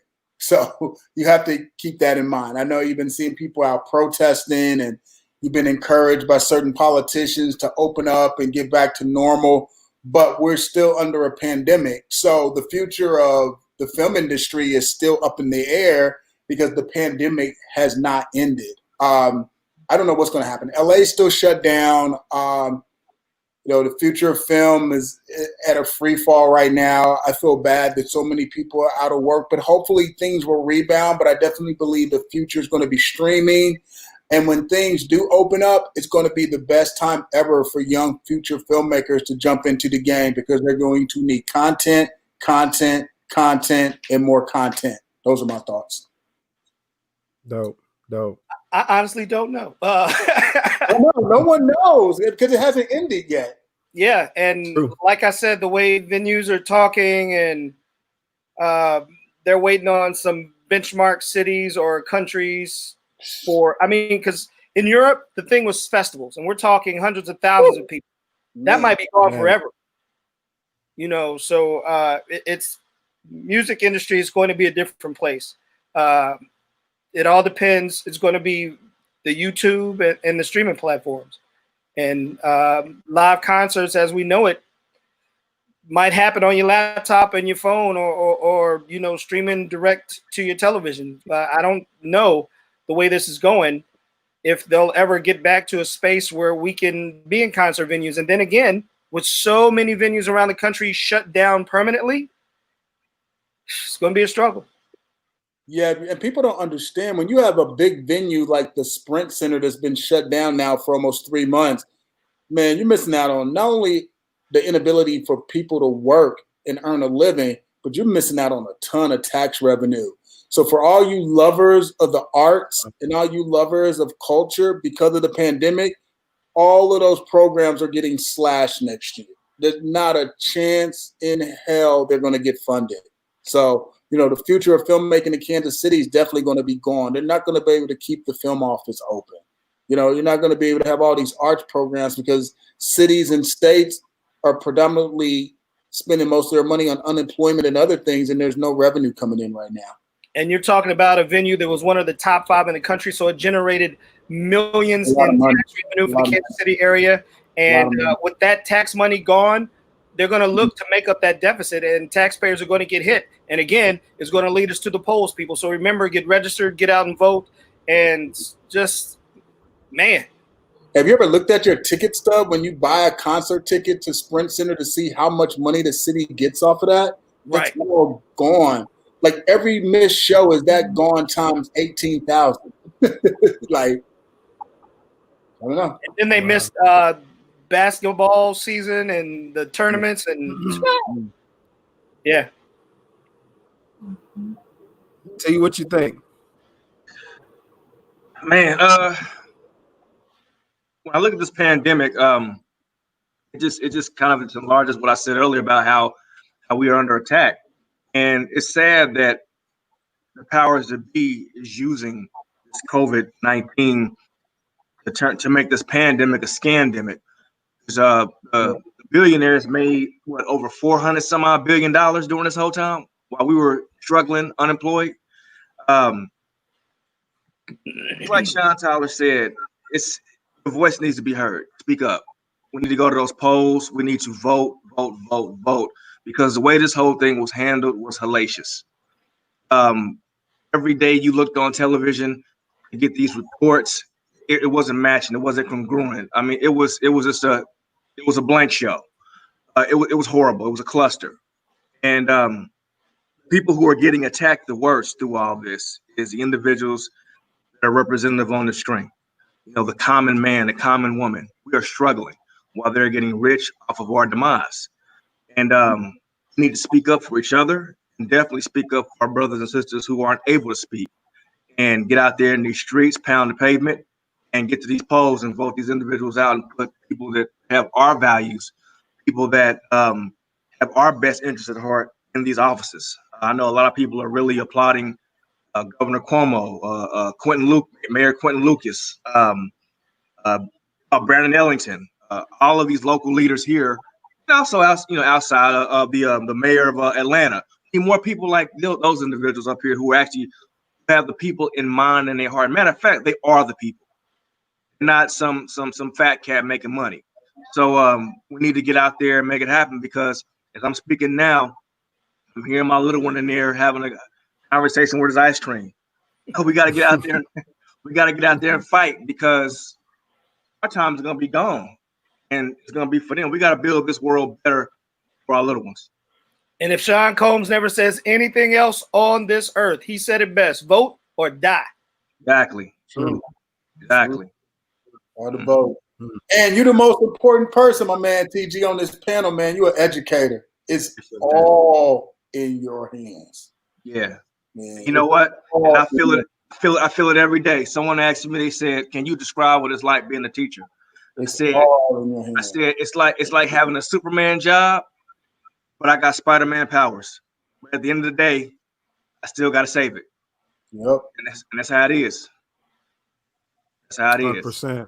Yep. I see Kiana said the Urban League of Greater Kansas City called for Chief Smith for his resignation today too. So I just wanted to, yeah. Casey Mo, police chief. Before we do that, though, I just don't like all these calls for resignations because who's next? Yes. Who's next? Who's going to be there? Yeah. Next. What are we doing? Like, everybody wants to just tear stuff down before they have a plan on how rebuild. To build it up. Oh, the next person could be worse. Like, are they going to be just as qualified? Are they going to be more? You can't just force all these resignations with press. We need to press pause, step back, think about it, strategize, then mobilize. All these instant resignations could actually do more harm down the road. So let's focus on holding him accountable while he's in there. Yes. And start working on the game plan. Thank you. And also groom the next replacement. Yeah, I mean, I don't know if the next replacement is going to be better. I mean, we're getting into a slippery slope here, man, where we're just forcing everybody out on whims, man. Let's stop. We gotta think a little bit, you know. Because I mean, that's what happened in 2000. That's what happened with the 2016 election. Everybody was like, "We got to tear the system down and drain this." But before you tear it all down, you gotta have, because anybody can go in and do demo, but how many people can build it back up? Like, anybody can knock down a wall for sledgehammer, but how many people know how to go in and fix it back up? But the problem with people thinking that anybody can go in and tear down something with a sledgehammer, sometimes you go in there without the knowledge and you hit that load-bearing wall and it all comes collapsing down on us. Yeah, we got to slow down. Needs to be in place. You have to know. Yeah, we got to be more. Got to be more cosmetic. Yeah, more cosmetic. But this whole cancel culture thing is a direct result of social media. We're just too quick. We're too quick.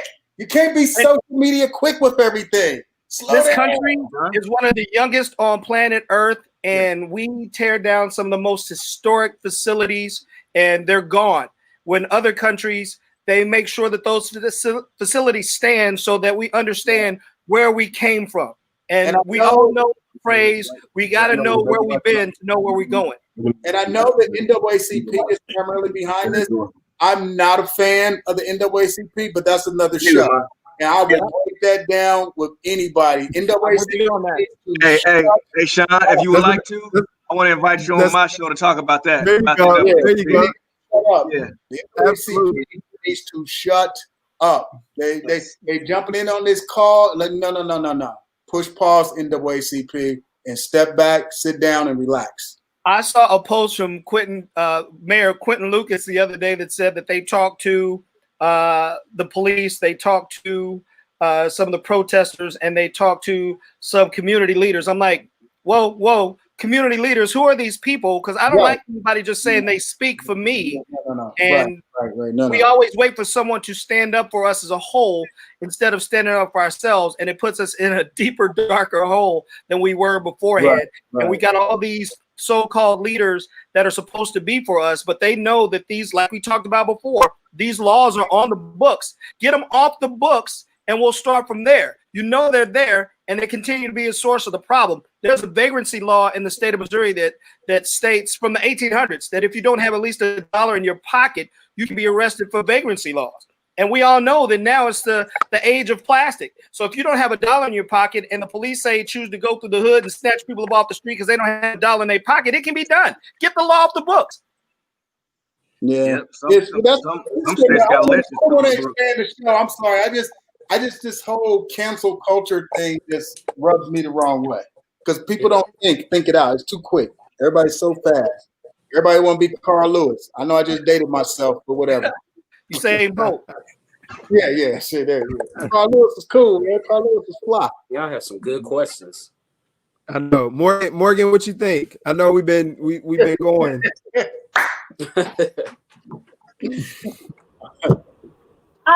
I just want to. I hate being Debbie Downer here, but it has to be said. No one changes because you had a conversation and they realized they were wrong, and then they were like, "Oh, but my entire power base is built on this wrong assumption." That doesn't happen. People don't change like that. If someone has power and they're doing wrong things, people have to stand up. And sometimes that stand up looks like a protest. And sometimes protesting isn't enough. And I'm not here to tell you what's enough or what you need to do next. I'm just trying to say that this is not the first time we've been exactly where we are right now. And then it comes back, right? It comes back. It's true. You can't end that any better, though. That's 100%. So you gotta keep going. Yep. That's just, like there's so many people out there and they put their little heart emoji on and they're like, let's just have a conversation. No, we can have a conversation, but there needs to be action. So please, as we're doing this right now, please ask yourself, what's my action next? What's my plan for the year to move this forward? How do I leverage my vote? How do I get my community to leverage the votes? What is the next step? Because we don't want it to be wasted. We don't want to waste this. Let's do it this time. Wow. It's legit.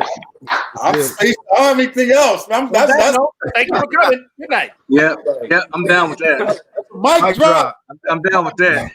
Yeah. Shawn, what you think? Morgan just pulled a Tony Stark. I know, right? Yeah. My last thoughts leverage the vote, man. Right. Man, that's my last thoughts are no voice, no vote, no vote, no voice. I love to see the Sean Tyler and the Shawn Edwards collabo and the Twister versus Take 9. I want to see that. I want to make it happen. 100%. I want to make it happen, but always stay positive. And if you know anybody protesting, just tell them to be safe and tell them that you love them, because you never know if it's the last time you see them. You never know what's going on. Just keep it positive, keep it safe on the street, be protective where you go, mask or whatnot. Just stay together. And don't forget, the pen is mightier than the sword. We need people to write and document and detail everything that's gone down. You gotta write about it. You gotta write about it. You gotta write about it, man. I want to see more street journalists. Yeah. Write about it. Don't tweet about it. Write about it.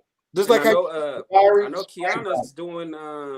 She did like one of the deals for the call, so I love her article and the call. So maybe she have the calling for that. So want to see more youth in that, and actually reporting too. Maybe they have that void and be like, hey, I can't report that. Yeah. I see we got a one. My man Kevin says we need a Shawn and Shawn podcast about OKC. I'm down with that. We do it at midnight and do the uncut version. Right. Hey. Uncut version. Hey, and we gotta have music involved because both of us are music heads, boy. We gotta do the uncut version. We got stories.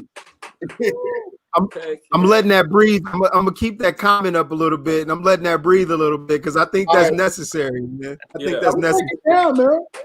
Hey, I remember going to those concerts, man. They were dope. All the concerts and events. Yeah. Like, oh man, this is dope. This pack, man. Yeah. We'll break it down. Oh, so Kiana said she is writing for the call. So that is dope. And she also great. I wrote for the call back in the early 90s. Yeah, and she's done some articles on LinkedIn. LinkedIn, she's done some stuff too. Hurston said, "Put it on Patreon because I don't know if you guys know what Patreon. I mean, I'm pretty sure you know what Patreon is. The paid platform for content. Yeah. So Hurston said, "Put it on Patreon. That would be dope, man. That would be dope. I'd love that." And then Kevin said he'd supply the dark liquor. and he said he'll produce it too. Okay. So, he don't know who he do. He don't know who he dealing with. You can't, man. Come on, man. Because I think now the problem is more people identify me with Fox 4. When I was anonymous, Yeah. And now that I don't have the restraints of radio, what? Yeah. No, we'll do that though. But can I say one last thing? Because I got to get out of here because I got another thing I got to do. I just want to say you guys keep doing this. This is what we're talking about. Like this extended platform, like this dialogue that cannot exist anywhere else with this diverse group of people with different backgrounds, experiences, and contributions. I mean, you have a librarian, you have a school teacher that's also an author, you have a legacy guy that's basically was the foundation of Kansas City radio at the height of art and hip hop. Yes. Like, dude, like, you gotta. This is what I'm talking about in terms of hit. People got to know the history. Like you got people who basically like, you know, like the history. There's so much history that's on these panels right here, and you got to be able to have time to like let it breathe, conversate, discuss, dig in. You know, this is you can't. It's these quick platforms you can't dig in because there's a lot. Like you got like the thing that like broke me down the most just tonight was just listening to you guys say, "Oh yeah, we used to promote stuff and we just basically was like trying to do what y'all did." Dude, that's the best compliment I've heard in 2020. Like I'm like, damn. Like, cause when you don't realize, you like, I'm like, damn, you got these young cats like looking at what we doing. We didn't know what we was doing. You got people like, oh, we're gonna do our stuff like that. But that's the legacy. That's the passing the torch. That's the, you know, bringing people up. And I want some 18, 19-year-olds out there now. Like, yo, come step to me. Ask me questions. How do you start a magazine? How do you become a writer? How do you become a film critic? How do you produce shows? How do you get on the radio? That's what it's about. We already did our thing. I'm cool. It ain't even competitive no more. We good, man. I'm like, I'm trying to figure out which island I'm gonna be sitting on after the But absolutely. I was gonna say this format right here. Do not stop doing that, man. Like, because I just want to have more conversations with y'all. Because I want to encourage people. I've been broke. You know what I'm saying? I had to. It hasn't been easy. Look, I done lost houses. You know what I'm saying? Right. I had a time where I didn't know how I was gonna pay my car payment. You know, the struggle's real, but you gotta do what you gotta do to get to a certain point. I just want people to know what the pathway is like, the sacrifices and the successes. 100%. But what y'all doing right here, this is so dope, man. It's crazy. Hey man, we just appreciate you and Shawn and Tyrone and Morgan. I mean, obviously we do this together, and so we just appreciate you guys accepting the invitation. And what we say, like in the prior shows, we always normally start the show by saying we don't have a rental space, right? Normally, you know, when we have these type of conversations, we're limited on, like you said, time. And constraints, the audience, all this other good stuff.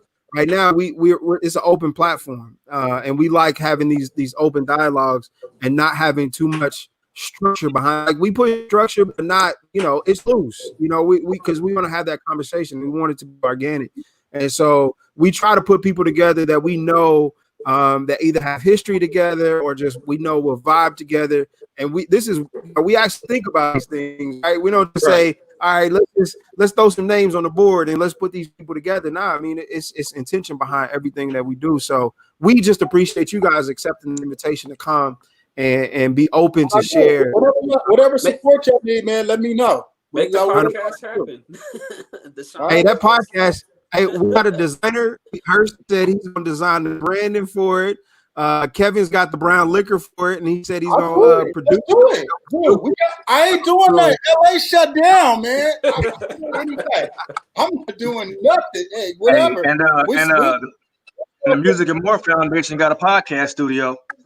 Hey. We got the studio. We got a podcast studio. Let's do it. We start from 1979. I'll take the history of the KC rap scene from 1979 until about 2003. That's what I shifted in the movies. Oh, wow. Yeah. And like there's some incredible people in the music industry, the Kansas City scene back in the late 70s and early 80s that you guys don't know about, that were major players in production and playing in some of the biggest hits in the music industry in the 80s and 90s. Like there was the Unidos band, there was Jackie and Onita, there was so much music around here that you guys don't know about. They talk about all the old party spots and the clubs and the culture, like Larry J's Infernal Lounge. Yeah, back in the day, people don't remember Hot 103 Jams didn't even start playing rap music on the regular until about 91. Yep. KPRS didn't go live. They were automated until 1989. Yeah, so we didn't go live until 89. 89, dude. We'll take it back to the DJ cultures too, and the old mansions on for sale, and how that all went down. KPRS was instrumental in the Quiet Storm format in Black radio around the country. Yep. Yeah, they were. Radio station broadcast live on a Friday night. We giving too much information right now. No, we're not. This is. I love this, dude. I love this. Drop in the bucket. We'll do it, yeah. We'll push pause because this has been great. I love it. Yeah. But we'll really do that back in the day at KC, dude. Like the good, the bad, the ugly. It'd be like watching like snowfall. Yeah. No, literally, I'm of age where I left Kansas City one semester for college and came back, and it was cracked out in 3 months. Yeah. Like, that changed culture too. Yeah. It changed everything. Dude. And for the record, he's older than me. So well, it's 6 months. We threw down under the bus. He said a couple months. By a couple months. Nah, he got the bride me yearbook photos at Lincoln. Castle on the Hill, baby. Hey, so really quick, how can folks that are tuning in, how can they connect with you? How can they check your platform? I know the podcast isn't up yet, so we can't share that information, but we will once it gets up. So how can folks reach you? Man, I'm gonna do it. You know what? The pandemic got me feeling old school. Just 816-260-2571. Just text me. I don't even care. And if you want me, text Shawn. He'll let me know you're looking for me. I don't even care no more, man. I do not even care. Just text me, man. I don't even care. I don't care, man. I ain't like. I mean, I'm pretty visible, man. It's like 500 ways to contact somebody now. Right? Yeah. True. Literally, you can find either one of us at all times. Yeah, it ain't like I'm hiding. Right. Right. True. What about you, TD? You go to my Facebook, Tyrone Gethers Jr. Yeah. Go to KUAW's website, KUAW.org. You can go to KUAW Live on YouTube, the Gethers group on Facebook, or you can take a piece of paper, write down your name, put it on a pigeon, put it out the window, and I get that too. It's a pandemic, man. COVID, you know. Morgan, what you think? Now, Morgan, you gotta be careful because you're a woman. You can't just be. Yeah. That's where this uncut will come in. No. I'm just playing. Morgan, what you think? How can we get in contact with you or stay in contact with you? I will drop my email in here, but if you walk into a library and say, where's that big-haired librarian that talks about business, they can help get you to me. That there's not a lot of librarians out there that, I don't know, speak with a well-modulated voice. Who knows? So just reach out if you need something from the library right now. We've got help, even if you're applying for unemployment. Not very many people have received theirs yet. Just throw that out there. But even if you're doing that, the library has stuff for you right now. Cool. We can't make your Wi-Fi better, but if you come to our parking lot, we have extended the Wi-Fi, so at least you have access to it. That's important. Mm-hmm. Awesome. What you think, Sharon? How can they get with you? Man, this is dope show. Shawn Thompson, Sharon.Thompson at Outlook, or hit up Dan. You'll find me there. Facebook, Instagram. That's how you reach me. But Hey, I want to throw something out there too. My bad, Sharon. This happened this week. So Sharon had a conversation with a guy on LinkedIn, right? And I don't like normally put people out there, but Sharon had a conversation with a guy on LinkedIn, right? And I get a phone call. So he said, "Hey, is Sharon? Can I speak to Sharon?" I said, "No." I said, "This is Dan." I said, "What can I do for you?" And he's like, "Oh, Sharon, me and Sharon had a dialogue on LinkedIn, so I was just trying to reach." How do you get my number on LinkedIn through a conversation that you having with Sharon? And then it was like a sales thing too. So I told Sharon, I said, "Hey man, I gotta get you back on that one." Nah, it doesn't work like that. I ended up giving the guy my email address and phone number and all this extra stuff. I'm like, man, I just got sucker sold. I got sold. But anyway, yeah, that communication. I think I'm gonna go through social media from now on. I'm going through Facebook Hey, Shawn, also, man, something like that. Behind our spot, our location that we about to get off 31st, near 31st and Truce, we gonna put like a huge screen where we can put like old movies. Okay. I didn't tell nobody that. Well, man, we gonna need some critics, to go over and talk about a couple movies that are coming out. I want to put cool. some I got new you. movies out there. Shawn Tyler, you Shawn, want to no, we got you. No, yeah, whatever you need, man. Just whatever you need, man. We got you. We rented out a theater when Queen and Slim came out probably a week and a half after Queen and Slim came out. Me and my wife went to the movies and it was an empty theater. And, we felt some kind of way about that. And so through sponsorships, through Tammy with Tequity Digital, the guys at Chess Inc. and the guys at the Casey Daiquiri shop, they sponsored it. We actually rented out a theater over off of at War Parkway. And had a panel discussion afterwards and all that good stuff. And so we want to try to keep kind of doing that because we like Sharon said, the back of the building is this it's pretty cool space, and we're gonna do some movie screenings and whatnot. So yeah, that'd be dope. That'd be dope to do. Cool. Yeah. Shawn said, "Hit him up at MySpace." MySpace. Hey, MySpace is still there. Yes, Still got an account. MySpace might come back after what Facebook's doing. Right. Black Planet got it. Yep. Hey, we gotta bring it back.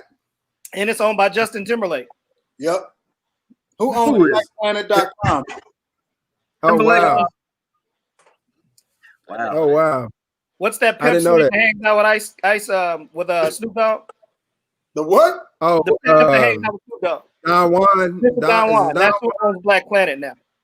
Oh, wow. Really? No, I'm joking. Oh, okay. Oh, what? Wow. Basically goes around. Crazy. Black Planet. Black Planet. Man, we getting all kind of gems dropped, right? Hey man, so I wanna again thank Tyrone on there with Shawn Tyler for accepting the invitation to come on and have this dialogue.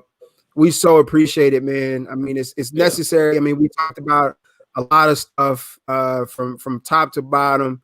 And again, I just want to appreciate you guys for being so open and candid with the folks. Just so appreciated. I can't wait for this podcast to come out.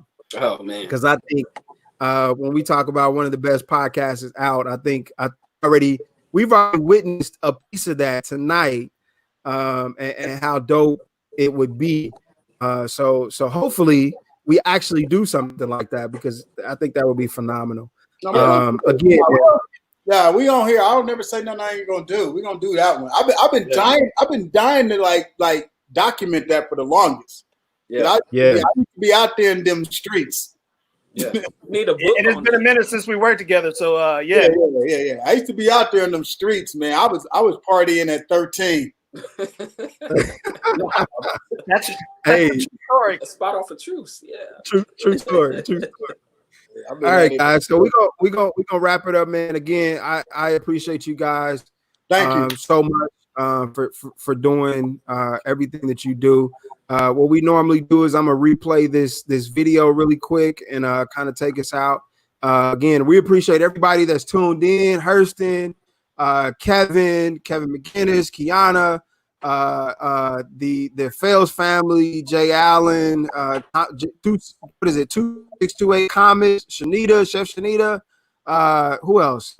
Just a ton of people tuned in. We appreciate all you guys and comments and everything else. So we're gonna share this video and we out. Thanks a lot, man. Thank you. Thank you.